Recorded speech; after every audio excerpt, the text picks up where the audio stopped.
We all grew up with stories, tales that shaped our imaginations and sparked our dreams. Whether whispered at bedtime or shared around campfires, stories have always been a part of us. And in a world of video games where narratives collide with controls, it becomes something we live through, we experience, and we feel. The story-driven games become our own personal stories. Yeah, I know. But if you're like me, someone who only has time to catch up on the best and controversial ones, then I'm sure down that list you've written The Last of Us. So in this video, we are diving into the story of The Last of Us to see if this game can still capture new gamers like me in 2024. Huge spoilers ahead on The Last of Us Part 1 and Part 2, so make sure you're ready.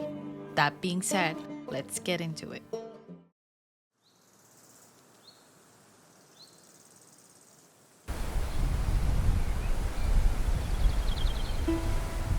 Many people think that games can't justify proper narrative.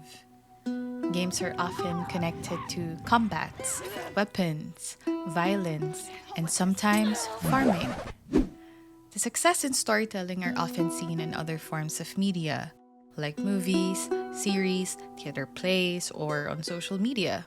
But games are seen as a limited space for storytelling, and Naughty Dog saw that limitation as an opportunity to use available tools to push the narrative further and aim to create this unbreakable connection between the player and character.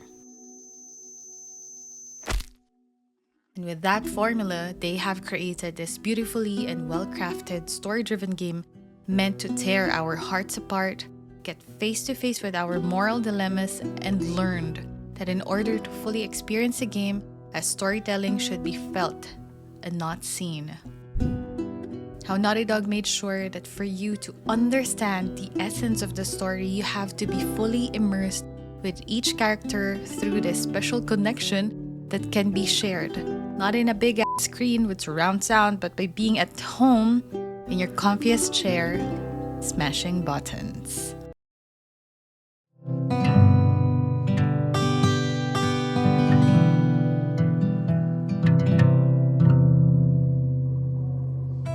Last of Us Part 1 was like a grand finale, where 4 different stories are intertwined together to form this one amazing puzzle that only makes sense if you have all the pieces together. It gives you stories after stories that either complements or infuriates you depending on the character you're playing. This is the game that leads you, then tricks you, then gives you something even more worthwhile. And to make it worthwhile, it needs to be interesting. And Naughty Dog did so by flipping perspectives, revealing how Ellie and Abby, despite their differences, they lost someone so dear to them, experienced life-turning points, and surprisingly, a share of love triangle. By testing your moral compass and challenging your initial perceptions, the game forces you to reflect on your own beliefs. Those scars? I need whatever medical supplies you have. The storytelling that Naughty Dog introduced sets a new high standard for gaming, making me proud to say, yeah, gamers did that! That was diabolical! Coming into The Last of Us, we were quickly introduced to multitude levels of emotions. If I ever were to lose you, I'd surely lose myself.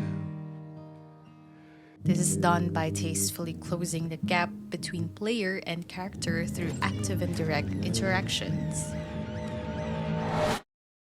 So with this kind of direction, we were driven towards the main character naturally and developed this personal and deep connection on a subconscious level. So how come Naughty Dog developed this protagonist named Joel that we've come to care about deeply, only to be quickly taken out sooner without ever making it to, I don't know, The Last of Us across the zombie-verse? Yeah. Was this an act of revenge on haters of the game, or was it really but a mere ambitious effort to drive the narrative further? And the answer to that is a resounding yes. Yes, we needed to witness Joel die in the most brutal way possible. Yes, we needed to be there and feel every smash, every hit, and every punch to the gut. So much so that every detail of the murder scene has been engraved in our memories and gave us the revenge plot for The Last of Us Part 2. Now, if you feel like going to the ends of the world to these people up, then congratulations. You are in sync with Ellie's broken heart.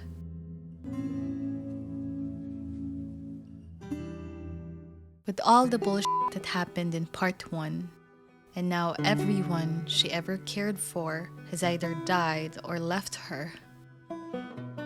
Everyone, including Joel. You have no idea what loss is.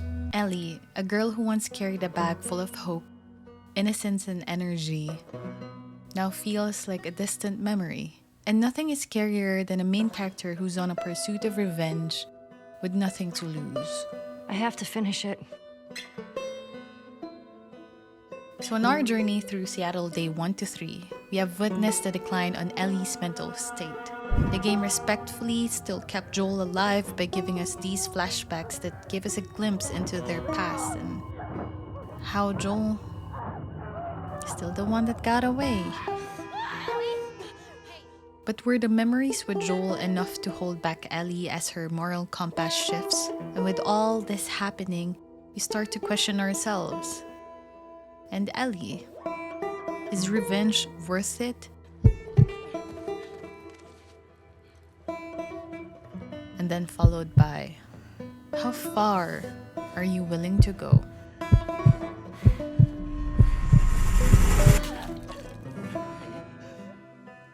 Never in a million years did I think I'd want to understand, let alone play, as the villain who brutally killed a beloved character like Joel. Yet Naughty Dog did the unthinkable. They forced us to face unskippable chapters, and in order to make progress, we had to walk in the shoes of the most hated character in the game, Abby.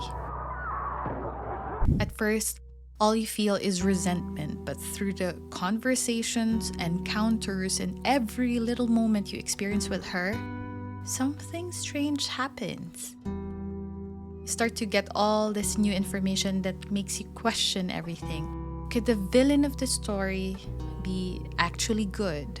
Mel's wrong. No. You're a good person. And this begs the questions, at what point do we label someone the antagonist of the story?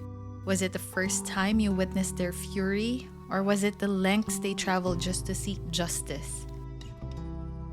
Then again, The Last of Us isn't about clear-cut heroes and villains.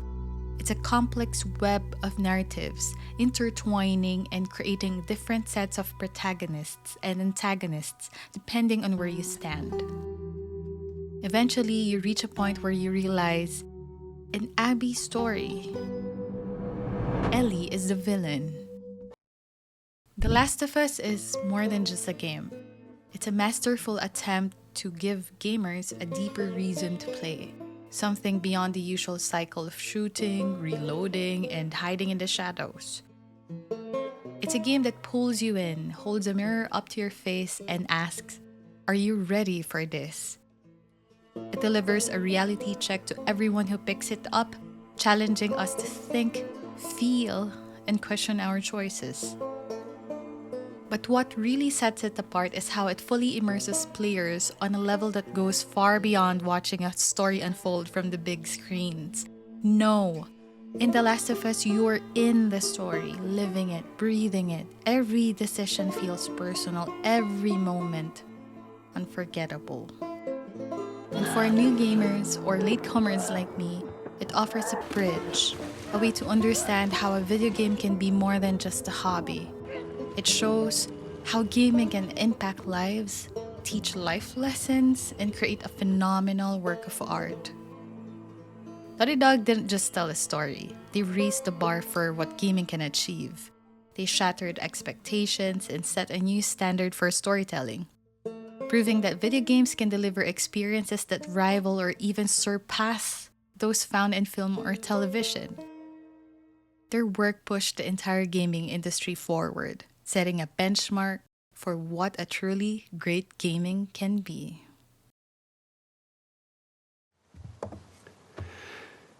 If somehow the Lord gave me a second chance at that moment, I would do it all over again. Now that The Last of Us has wrapped up, we've seen just how intense and immersive gaming can get. But imagine dealing with a horde of zombies while trying to manage your live stream at the same time. Nightmare! That's where ColoPlay by ColoLite comes in.